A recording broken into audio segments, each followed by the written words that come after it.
अस्सलाम वालेकुम जी। मैं खानेवाल कच्चा कूह से मोहम्मद शफीक बात कर रहा हूँ।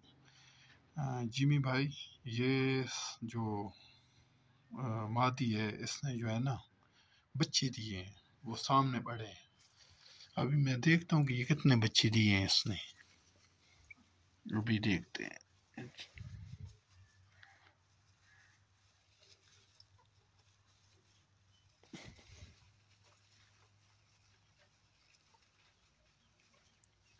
एक,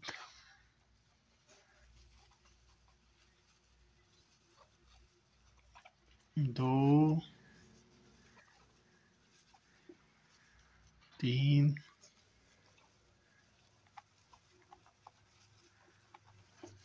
चार, पाँच, छः,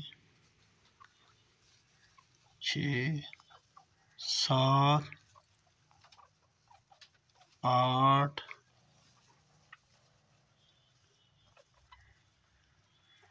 और ये एक मरा हुआ है, 8,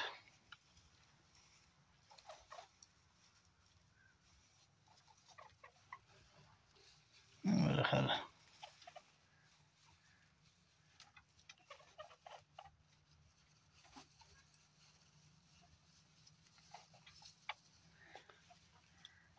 8 बच्चे दिए हैं इसने।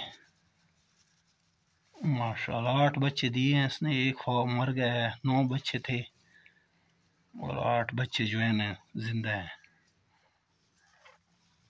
वालेकुम अस्सलाम।